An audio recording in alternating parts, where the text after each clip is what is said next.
10장 마피아를 만들어라. 머릿속 실험 한 가지로 이야기를 시작해보자. 이상적인 기업 문화란 어떤 모습일까? 직원들은 자기 일을 사랑해야 할 것이다. 출근하는 것을 너무나 즐기는 나머지 공식적인 근무 시간이라는 것은 더 이상 의미가 없고 아무도 시계를 보지 않아야 한다. 사무실은 책상마다 구획이 나뉜 것이 아니라 뻥 뚫려 있고 직원들은 사무실에서 편안함을 느껴야 할 것이다. 어쩌면 캐비닛 수보다 편안한 소파와 탁구대 수가 더 많아야 할 것이다. 공짜로 마사지를 받을 수 있고 초밥 요리사가 출장을 오고 거기에 요가 수업까지 열린다면 분위기는 더욱 화기애애할 것이다. 애완동물도 데려올 수 있어야 한다. 회사의 비공식 마스코트가 되어버린 사무실의 대형 열대어. 수조 옆에 직원들이 데려온 개와 고양이들이 앉아있을 것이다. 자, 이 그림에서 뭐가 잘못되었을까?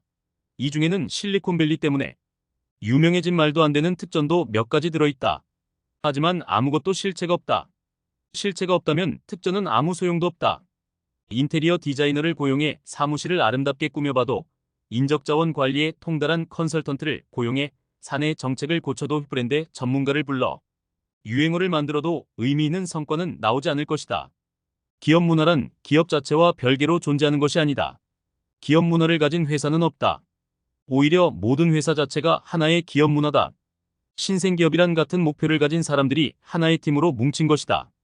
훌륭한 기업 문화란 그것이 회사 내에서 드러난 모습일 뿐이다. 전문성을 넘어 내가 최초로 만들었던 팀은 실리콘밸리에서 이제 페이팔 마피아로 통한다. 누가 성공적인 기술 기업을 창업하거나 투자할 때 아직도 너무나 많은 옛 동료들이 발벗고 나서서 서로 도움을 주기 때문이다. 우리는 2002년에 15억 달러를 받고 페이팔을 이베이에 팔았다. 그 이후로 일론 머스크는 스페이스X를 설립하고 테슬라 모터스를 공동 설립했고 레이드 호프먼은 링크트인을 공동 설립했으며 스티브 첸과 체드 얼리, 자웨드 카림은 함께 유튜브를 설립했다. 제러미 스토플먼과 러셀 시먼스는 옐프를 설립했고 데이비드 섹스는 야머를 공동 설립했으며 나는 펠런티어를 공동으로 설립했다. 현재 이들 7개 기업은 다들 각각 10억 달러가 넘는다. 페이팔의 사무실 복지는 한 번도 언론의 주목을 받지 못했지만 우리 팀은 함께 또 각자 아주 큰 성공을 거두었다. 이런 성과를 낼 수 있었던 것은 우리의 문화가 최초의 회사를 초월할 만큼 튼튼했던 덕분이다. 우리는 이력서를 꼼꼼히 검토하거나 단순히 가장 재능 있는 사람들을 고용해 마피아를 만든 것이 아니다. 그런 식으로 접근했을 때 어떤 결과가 나오는지는 뉴욕에 있는 로펌에서 근무할 때 나도 직접 목격한 적이 있다.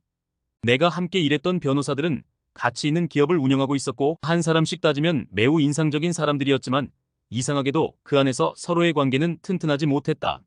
하루 종일 함께 시간을 보냈지만 사무실 밖에서는 서로 할 얘기가 별로 없는 사람들이 대부분인 것 같았다. 서로 좋아하지조차 않는 사람들과 왜 함께 일하는 걸까? 많은 사람들이 돈을 벌려면 이런 일은 어쩔 수 없는 희생이라고 여기는 것 같다. 하지만 사무실을 그저 직업적 관점으로만 보고 거래를 하기 위해 프리랜서들이 들락거리는 곳이라고 여긴다면 서로를 차갑게 대하는 것보다도 오히려 못한 것이다. 그리고 그런 생각은 심지어 합리적이지도 않다. 장기적인 미래를 함께 그려가지 않는 사람들과 일하며 우리의 가장 소중한 자산인 시간을 써버리는 것은 이상한 일이다.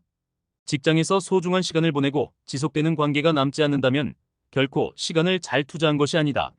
순전히 금전적으로만 따지더라도 말이다. 처음부터 나는 페이팔이 거래 관계가 아니라 단단히 엮인 관계가 되길 바랐다.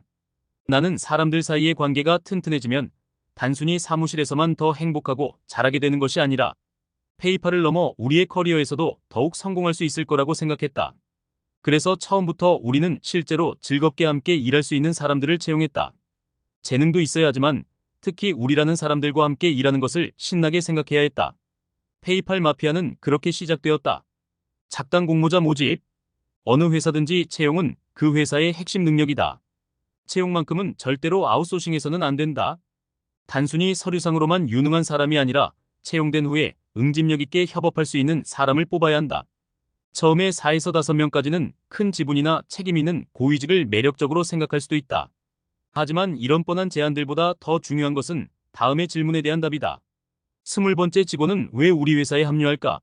재능 있는 직원들은 우리를 위해서 일할 필요는 없다. 그들에게는 선택권이 많기 때문이다. 따라서 이 질문을 좀 더 예리하게 다듬으면 이렇게 된다.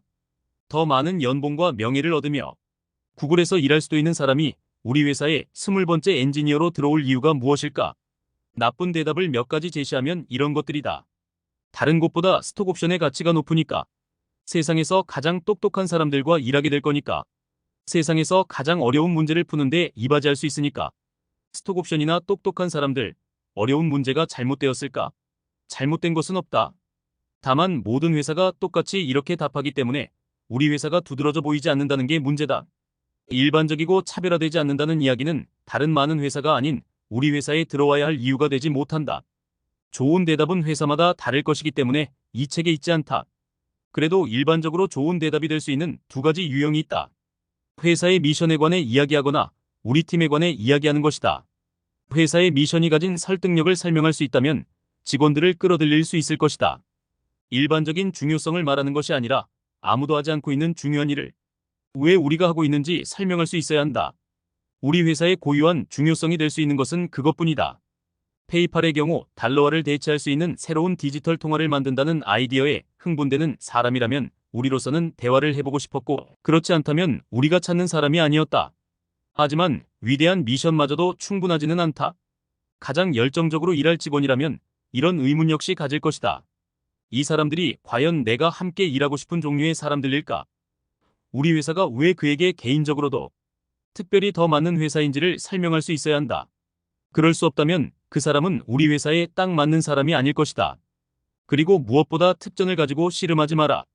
공짜 세탁물 수거 서비스나 애완동물, 위탁 서비스에 더 강하게 흔들릴 사람이라면 팀에 넣을 필요가 없을 것이다. 건강보험과 같은 기본적 사항을 보장한 다음 그 누구도 약속할 수 없는 것을 약속하라. 훌륭한 사람들과 함께 특별한 문제에 관해 아무도 대신할 수 없는 일을 할 기회 말이다. 연봉이나 특전을 가지고 2014년에 구글이 될 수는 없다. 하지만 회사의 미션과 팀에 관한 훌륭한 답변을 갖고 있다면 1999년에 구글이 될 수는 있을 것이다. 실리콘밸리의 후드티. 외부에서 봤을 때 모든 직원은 같은 방식으로 달라야 한다. 동부 사람들은 직종에 따라 다들 스키니진이나 줄무늬 양복을 입겠지만 이곳 마운틴뷰나 펠로엘토의 젊은 사람들은 티셔츠를 입고 회사에 출근한다. 기술직이라고 해서 옷에 신경 쓰지 않는다고 생각한다면 고정관념이다. 그 티셔츠들을 자세히 들여다보면 모두 자기 회사 로고가 쓰여 있다. 기술직들은 이런 것에 아주 많이 신경 쓴다. 외부에서 봤을 때 신생기업의 직원들을 즉시 구분하게 해주는 것이 브랜드가 박힌 티셔츠나 후드티들이다. 이 옷들은 그 사람을 동료들과 똑같이 보이게 만든다. 신생기업의 유니폼은 회사 내의 모든 사람은 같은 식으로 달라야 한다라는 간단한 핵심 원칙 한 가지를 한눈에 보여주고 있다. 같은 생각을 가진 사람들이 하나의 부족원이 되어 회사의 미션을 향해 맹렬히 헌신해야 한다. 페이팔의 공동 창업자인 맥스 레부치는 신생기업들은 개인적으로 최대한 비슷한 사람들로 초기 직원을 구성해야 한다고 말한다. 신생기업은 자원이 제한되어 있고 팀의 크기도 작다. 살아남으려면 반드시 빠르고 효율적으로 일해야 하는데 모두가 비슷한 세계관을 공유하고 있으면 그렇게 하기가 더 쉬울 것이다. 페이팔의 초기 구성원들이 협업이 잘 되었던 것은 우리가 모두 같은 종류의 괴짜들이었기 때문이다. 우리는 다들 SF를 좋아했다. 크립토노미코나모를 해독하는 해커들이 등장하는 닐 스티븐슨의 소설은 필수 도서였고 공산주의자들인 스타트렉보다는 자본주의자들인 스타워즈를 더 좋아했다. 그리고 가장 중요했던 것은 우리 모두 정부가 아닌 개인이 통제하는 디지털 화폐를 만드는 것에 사로잡혀 있었다는 점이다. 회사가 성공하려면 사람들이 어떻게 보이는지, 어느 나라에서 왔는지는 중요하지 않았다. 다만 새로 고용하는 사람들 역시 모두 이 일에 똑같이 사로잡혀 있어야 했다. 한 명당 한 가지 책임. 내부적으로 각 개인은 업무에 의해 확연히 구분되어야 한다. 신생기업에서 직원들에게 책임을 분배할 때 처음에는 각자의 재능과 업무를 효율적으로 서로 짝지어주는 간단한 최적화 문제로 생각하고 접근할 수도 있다. 하지만 어찌어찌하여 이 과제를 완벽하게 제대로 해냈다고 하더라도 그 해결책은 금세 무너져버릴 것이다. 부분적으로 이는 신생기업의 경우 빠르게 움직여야 하기 때문에 각자의 역할이 오랫동안 변동 없이 유지될 수 없는 탓도 있다. 하지만 또 다른 이유도 있는데 업무 분배가 단순히 직원과 업무 사이의 관계가 아니라 직원과 직원 사이의 관계이기도 하기 때문이다. 경영자로서 페이팔에서 내가 가장 잘한 일은 회사의 모든 사람이 오로지 한 가지 일에만 책임을 지게 한 것이었다. 모든 직원의 그 한 가지는 고유한 업무였고 그래서 모든 직원은 내가 그 한 가지만을 기준으로 자신을 평가할 것이라는 사실을 알고 있었다. 처음에 내가 이렇게 한 것은 그저 사람을 관리하는 일을 단순화하기 위해서였다. 하지만 지나고 보니 내가 생각했던 것보다 심오한 결과가 나타났다. 역할을 구분해주다 보니 충돌이 줄어들었던 것이다. 회사 내에서 싸움이 벌어지는 것은 대부분 같은 책임을 놓고 동료들끼리 경쟁할 때다. 신생기업에서는 이런 일이 벌어질 가능성이 특히 높은데, 왜냐하면 회사의 초기 단계에서는 업무 역할이 유동적이기 때문이다. 경쟁을 제거하면 모든 사람이 단순한 직업 관계를 넘어 장기적인 관계를 형성하기 쉬워진다. 게다가 신생기업은 내부 관계가 평화롭지 않으면 아예 살아남을 수가 없다. 신생기업이 실패하면 우리는 회사가 경쟁 생태계 내에서 다른 강적에게 무릎을 꿇었겠거니 생각하는 경우가 많다. 하지만 모든 회사는 그 자체가 하나의 생태계다. 파벌 다툼은 회사가 외부 위협에 취약해지게 만든다. 내부 갈등은 자가 면역 질환과 비슷하다. 사망의 기술적 원인은 폐렴일지 몰라도 진짜 이유는 겉으로 보이는 것과 다를 수 있다. 광신 집단이 되라. 가장 열렬한 조직에서는 구성원들이 오직 소속 구성원들과만 어울린다. 가족도 무시하고 바깥 세상을 저버린다. 그 대신 그들끼리는 강한 소속감을 경험하며, 어쩌면 보통 사람들이 배척하는 오직 몇 사람만 알고 있는 진실에 접근할 수 있을지도 모른다. 이런 조직을 우리는 광신 집단이라고 부른다. 온 몸과 마음을 바쳐 헌신하는 문화는 밖에서 보면 미친 것처럼 보이기 때문이다. 또 가장 악명 높았던 광신교들이 집단 자살하는 사례가 많았던 탓도 있다. 하지만 기업가라면 극도의 헌신적 문화를 진지하게 받아들여야 한다. 일에 미적지근한 태도로 접근하는 것이 과연 정신적으로 건강하다는 신호일까? 그저 직업적인 태도만 취하는 것이 유일하게 이성적인 접근법일까? 광신 집단의 정반대는 엑센처 같은 컨설팅 회사다. 컨설팅 회사에는 뚜렷한 자체적 미션이 없을 뿐만 아니라 개별 컨설턴트들이 끊임없이 들락거린다. 회사에 대해 장기적 연결고리가 전혀 없기 때문이다. 모든 기업 문화는 다음과 같은 일직선상의 한 점으로 표시할 수 있을 것이다. 최고의 스타트업은 조금 덜한 정도의 광신 집단처럼 보일 수도 있다. 가장 큰 차이는 광신 집단은 뭔가 중요한 부분에 관해 광적으로 틀린 경향이 있다는 것이다. 성공하는 스타트업의 사람들은 외부 사람들이 놓친 무언가에 관해 광적으로 옳다. 이런 종류의 숨겨진 비밀은 컨설턴트를 통해서는 배울 수 없다. 따라서 기존의 전문가들이 당신 회사를 이해하지 못한다고 해서 걱정할 필요는 없다. 광신 집단, 심지어 마피아라고 불리는 편이 차라리 낫다.